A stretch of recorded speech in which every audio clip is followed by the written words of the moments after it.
मानवर, जब से प्रदेश में भारतीय जनता पार्टी की सरकार बनी है,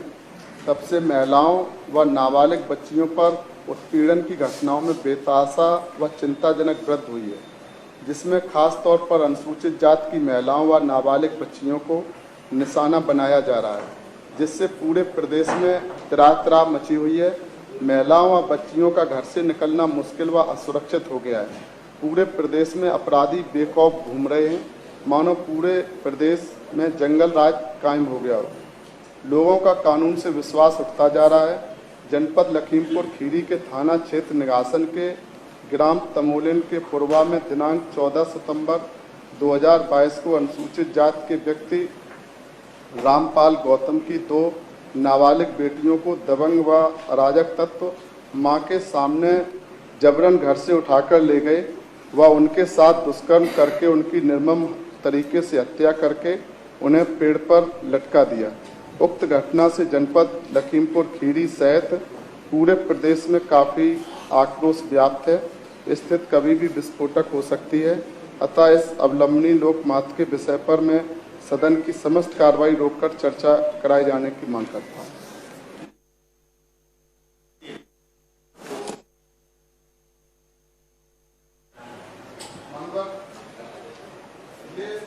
आज के समय में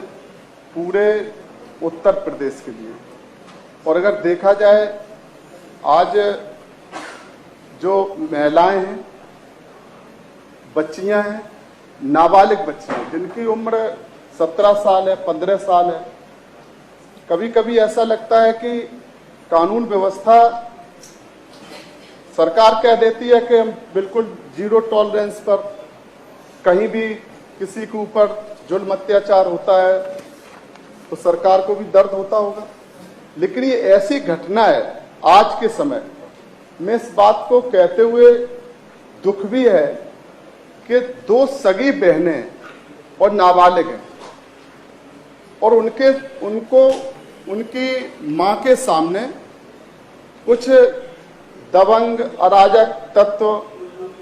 आए और उनको मोटरसाइकिल पर उठाकर ले गए और उनके साथ दुष्कर्म किया और उनकी हत्या करके पेड़ पर फांसी की तरह लटका दिया। और उसके बाद वो ढूंढते रहे और जब ढूंढने के बाद जब वो मिले तो उनको सूचना दी गई पुलिस को। इसके साथ साथ मानवर जो सबसे बड़ी जो दुख की बात है, और दुख के साथ साथ ये सरकार के ऊपर प्रश्न चिन्ह है कि जो सरकार चलती है, शासन है, प्रशासन है, आपका पूरा पुलिस का अमला है और पुलिस भी जिसकी जिम्मेदारी है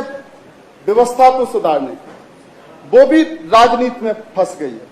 उसको भी धार्मिक और सामाजिक और राजनीतिक सारी जिम्मेदारी उनके ऊपर आ गई। जब रात के 12 बजे तक 14 तारीख की ये शाम को 4 बजे 5 बजे से रात के 11-12 बजे तक जब तहरीर उसकी मां से ली,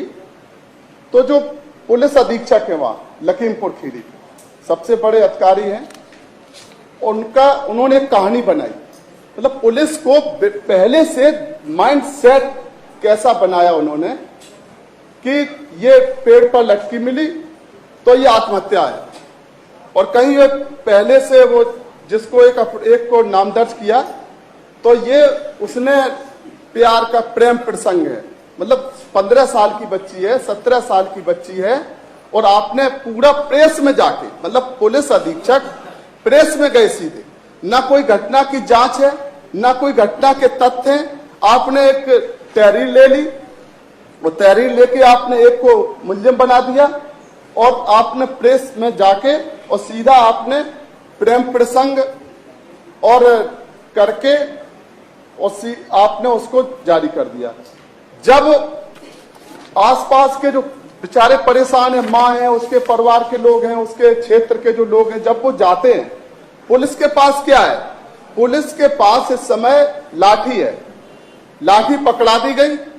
अगर आप सड़क पर अपनी सही बात कहने जाएंगे तो जो घटना हुई है उसको अलग रख देंगे, सीधे उनके आप अगर शायद सरकार ने अगर नहीं देखा है तो वो वीडियो मंगाएं, शायद मंगाएगी सरकार, जिसमें पुलिस अधीक्षक जो है पूरी जनता के सामने मतलब उनके ऊपर दबाव बना रहे, हम तुम्हारे ऊपर मुकदमा लिख देंगे, हम तुम्हारे ऊपर गुंडा एक्ट लगा देंगे, एनएसए लगा देंगे, तुमने सड़क जाम, मतलब सड़क पे आए सड़क जाम हो गई। ये नहीं बता रहे कि आप जो कहानी बता रहे उनके ऊपर कार्रवाई नहीं हो रही, और उसको पूरे मामले को रफा दफा करने का उनका था। जब बहुत ज्यादा दबाव ने लोगों ने कहा हाँ ठीक है भाई, हमारे ऊपर जुल्म अत्याचार होगा, हमारी बहन बेटी के ऊपर जुल्म अत्याचार होगा, इससे बड़ी घटना क्या होगी। हमारी नेता माननीय बहन कुमारी मायावती जी को हम लोगों को सूचना मिली, हमने माननीय बहन कुमारी मायावती जी को जब सूचना दी, ट्वीट आया, तो जो लोग सड़क पर बहुत लोग इकट्ठे हुए, कोई वो आंदोलन करने के लिए नहीं, वो दुखी परेशान लोग कार्रवाई कराने के लिए जब इकट्ठे हुए, तो फिर दोबारा से फिर अपराधी भी मिल गए। तो आपको पहले कोई एफआईआर, जो पहली एफआईआर मानवर जब उसको देखते हैं तो उसमें एक आदमी को आपने इन्वॉल्व करके और वहीं प्रेम प्रसंग बना के और मीडिया में जाकर उसको खत्म कर रहे थे, और उसके बाद फिर आपको दुष्कर्म भी पता चल गया, फिर उसके बाद आपको उनकी हत्या करने का भी पता चल गया, और उसके बाद फिर आपने मुलजिम भी पकड़े। मुलजिम कब पकड़े? जब जनता, अगर जनता सड़क पर नहीं जाती तो आप मुलजिम नहीं पकड़ रहे, तब तो आप प्रेम प्रसंग बना के और आप उसको खत्म कर रहे थे। हमारा ये कहना है कि जब ये उत्तर प्रदेश की सबसे आज की तारीख में ये सरकार के ऊपर ये बड़ा प्रश्न चिन्ह है कि आपकी जो महिलाओं के प्रति, बच्चियों के प्रति जो आप बोलते हैं उसमें तनिक भी सच्चाई नहीं है। आपके बोलने के साथ साथ आपकी जो जमीन पर जो काम है वो पूरी महिलाओं की हम बात करते हैं, पूरी बच्चियों करते हैं, लेकिन खास तौर से दलित समाज की जो बच्चियां हैं उनके ऊपर जब जुल्म और अत्याचार होता है, दो सगी बहनों को जब दुष्कर्म करके फांसी पर लटका दिया, और उसके बाद जो पुलिस है उसने पूरी घटना को प्रेम प्रसंग में बदलने का जिन अधिकारियों ने वो किया है, उनके ऊपर सरकार ने अभी तक क्या कार्रवाई की है? क्या सरकार जब जवाब देगी तो क्या पुलिस अधीक्षक लखीमपुर खीरी को सस्पेंड करके जवाब देगी कि आपने क्या जो कहानी आप गढ़ते हैं, आपको क्या अधिकार है कि आप किसी के ऊपर ऐसा लांछन लगा दें कि आप पूरी जो लखीमपुर खीरी की बेल्ट है, सरकार जो जवाब दे देगी हम उसको सुनना ही है, लेकिन पूरी लखीमपुर खीरी में जो आपने पुलिस अधीक्षक ने जो किसी आधार पर अगर कहा है, क्या उस बेल्ट में जिन चीजों को नहीं बोला जा रहा, अगर बोल देंगे तो हिंदू मुस्लिम चल जाएगा, हमें तो बीच में मरना है। एक तरफ हिंदू की तलवार है, एक तरफ मुस्लिम की तलवार है, और जो दलित हैं, जब हिंदू की बात आती है तो दलित के ऊपर अत्याचार होता है तो आप उसको हिंदू नहीं मानते, और जब दलित के ऊपर अत्याचार होता है तो वो जो मुस्लिम है वो भी दलित मान के उनका गला काट रहे हैं, उनके बहन बेटियों के साथ अन्याय अत्याचार कर रहे हैं, और जो हिंदू हैं जो वो भी कर रहे हैं। तो आखिर ये दलित कहां जाए? ये क्या मरने के लिए पूरे प्रदेश में सरकार ने क्या इनका योजना बना ली है कि हमें पूरे जो दलित उनकी बहन बेटियों के ऊपर हम अत्याचार करेंगे, उनको मरने के लिए मजबूर करेंगे? मानव, एक मिनट, आपका सहृदय है, बस हम कोई घटना से बाहर नहीं, बिल्कुल हमें दो बात, इतनी गंभीर घटना में इस पर बोलना भी नहीं चाह रहा था, लेकिन चूंकि ये बात आ जाए आज के समय में कि आज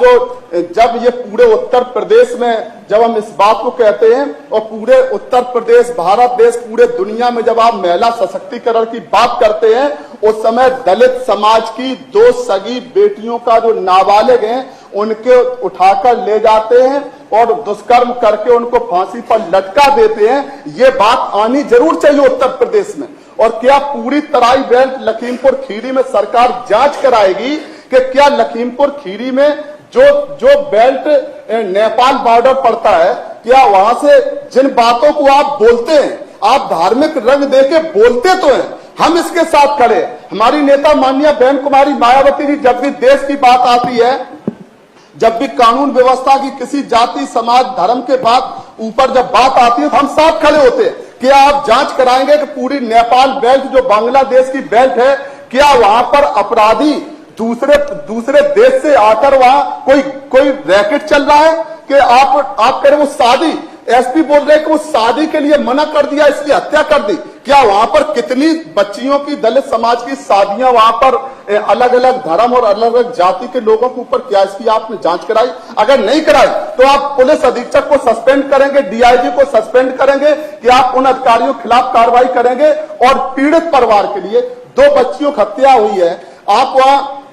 आपने, सरकार ने क्या बोला? पहले आप अनुसूचित जाति जनजाति अत्याचार निवारण अधिनियम भी आपने नहीं लगाया था, जब दबाव बना तो आपने अधिनियम लगा दिया। आपने, सरकार ने क्या, 2 बच्चियों की हत्या हुई, क्या आपने उनको आर्थिक मदद के लिए क्या आपने घोषणा की है? हम 1 करोड़ रुपया, मतलब 2 बच्चियों की हत्या हो गई, उनके परिवार में अभी भी खाने तक की व्यवस्था नहीं है। आप वहां पर पूरे मांग थी उनकी पूरे क्षेत्र की कि उन बच्चियों के परिवार को आप 1 करोड़ रुपए की आर्थिक मदद और जो फास्ट ट्रैक कोर्ट बनाकर उन अपराधियों के ऊपर सख्त से सख्त फांसी की सजा उनको हो और उनके परिवार के एक व्यक्ति को नौकरी। मानवर यही हम सरकार से चाहते कि इस पर सदन की कार्रवाई सरकार का पक्ष आने दीजिए। जी माननीय नेता सदन। माननीय सभापति महोदय, यह अत्यधिक और चिंता का विषय है कि लखीमपुर खीरी के अंदर जो 2 बेटियों की दुखद हत्या का समाचार, जिससे पूरा प्रदेश और हमारी सरकार भी सबको चिंता थी, और जो प्रथम दृष्टया उस समय शिकायत मिली थी उसके आधार पर जो मुकदमा लिखा जाना था वो लिखा गया था। लेकिन जैसे ही जांच की कार्रवाई आगे बढ़ी और जांच की कार्रवाई आगे बढ़ने के बाद जो मुकदमा अपराध संख्या 744/22, जिसमें धारा 302, 376, 323, 452 भारतीय दंड विधान व 3/4 पॉक्सो एक्ट का भी और SC/ST को भी इसमें जोड़ा गया है। क्योंकि पहले जो मुकदमा लिखा गया था वह एक व्यक्ति का जो शुरुआती दौर पे नाम आया था, लेकिन पुलिस विवेचना में यह जैसे ही सामने आया कि उसमें अन्य जो अभियुक्त हैं 5 और हैं, जो छोटू पुत्र चेतराम के अलावा उन 5 जुनैद पुत्र इसराइल, सुहेल पुत्र इस्लाम उद्दीन, हाफिजुर रहमान उर्फ मझिले के पुत्र चन्ना और करीमुद्दीन उर्फ डीडी पुत्र कलामुद्दीन और छोटे अंसारी पुत्र मझिले अंसारी, ये कुल मिलाकर के 6 अभियुक्त हैं और सभी 6 अभियुक्तों को गिरफ्तार कर लिया गया है। और उनके पास से जो अवैध शस्त्र के रूप में जुनैद के पास से कुछ हथियार बरामद हुए हैं, बाकी सब जो अपराधी उनसे अलग अलग बरामद हुए उनको पढ़ना मैं उन्हें समझता हूँ। पीड़ित पक्ष को अभी 8,25,000 रुपए की सहायता यह प्रदान करने की कार्रवाई की जा चुकी है और इसकी विवेचना के लिए माननीय सभापति महोदय SIT का गठन किया गया है और वहाँ के जो क्षेत्राधिकारी मुख्य विवेचक संजय नाथ तिवारी की अगुवाई में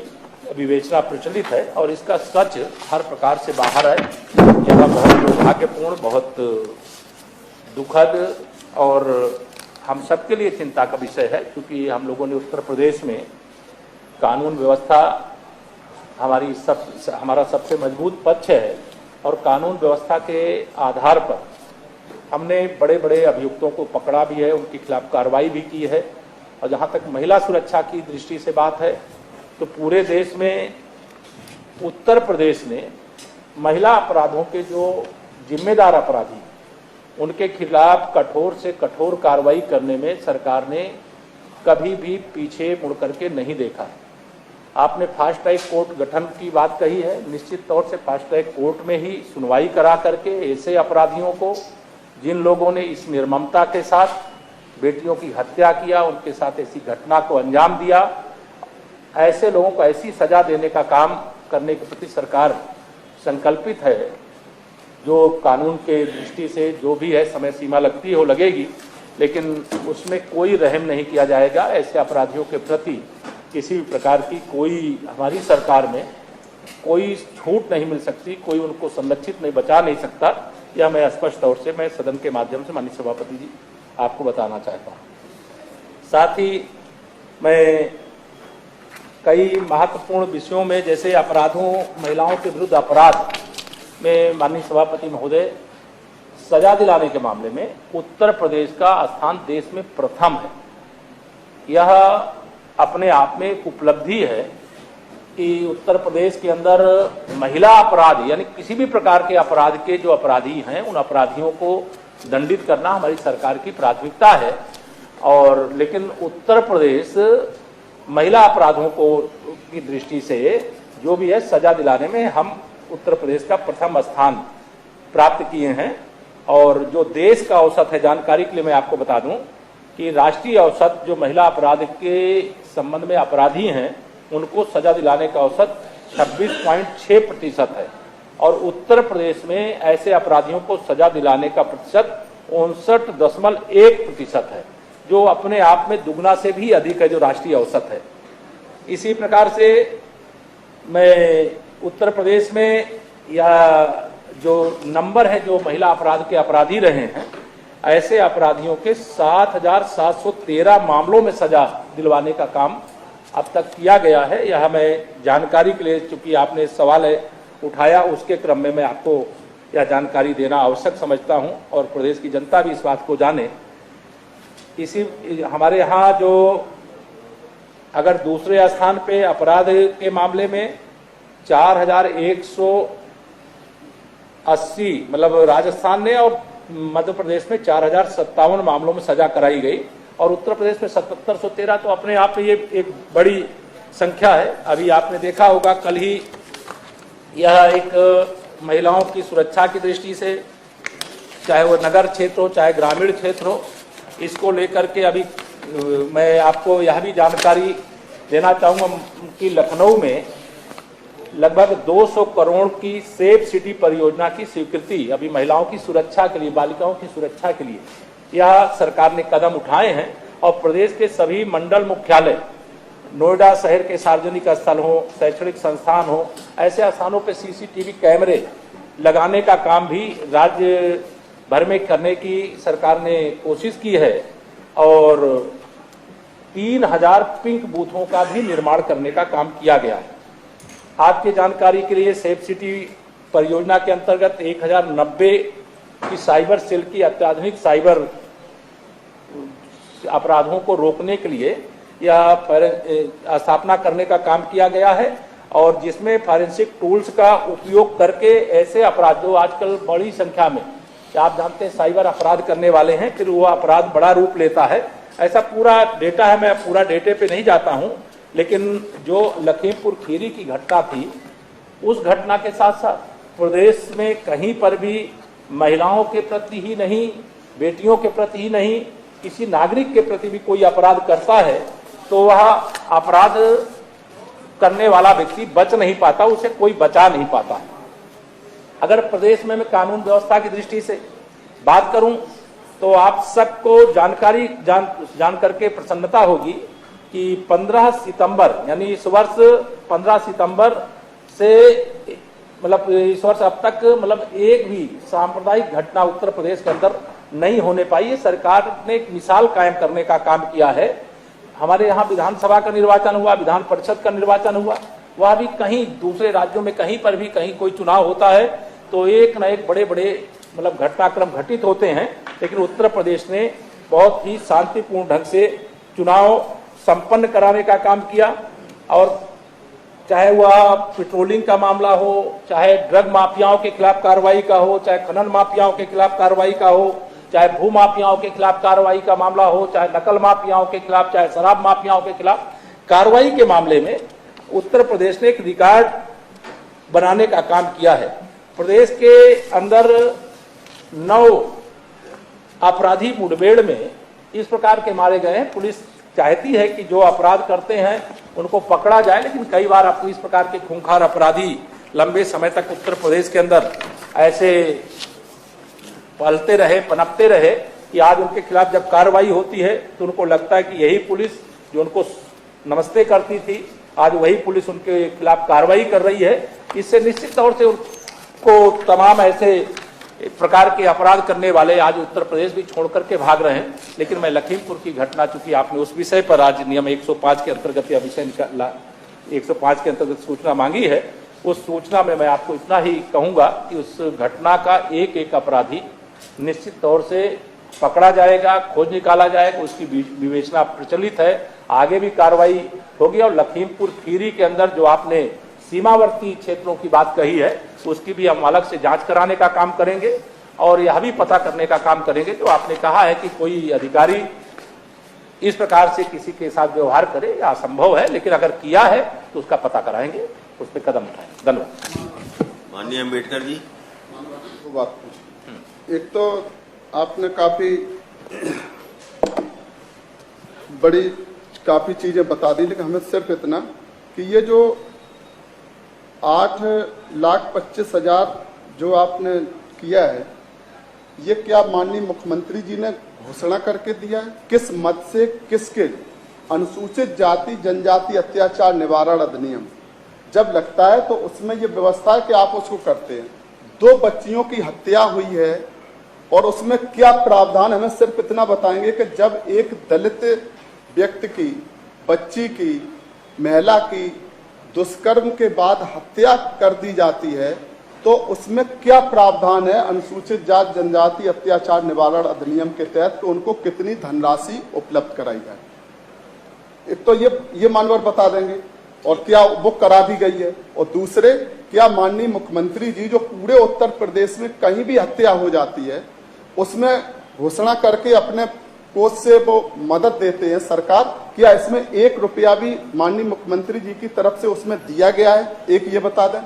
और एक हमारे पास पत्र है मानवर, जब वहां पर मौके पर जब अधिकारी होते हैं और एक तरफ तो ये होता है किसी तरह से ये जल्दी ये हो जाए सब प्रक्रिया संपन्न, तो ये जो पत्र है ये वहां के एसडीएम महोदय थे, क्योंकि सबसे बड़े प्रशासनिक अधिकारी एसडीएम महोदय थे, जिलाधिकारी पुलिस अधीक्षक बाद में पहुंचे, तो उनका पत्र है। इसमें लिखा है कि SC/ST एक्ट के अंतर्गत दोनों मृत बालिकाओं की माता को 8 लाख प्लस 8 लाख 16 लाख की प्रथम किस्त कल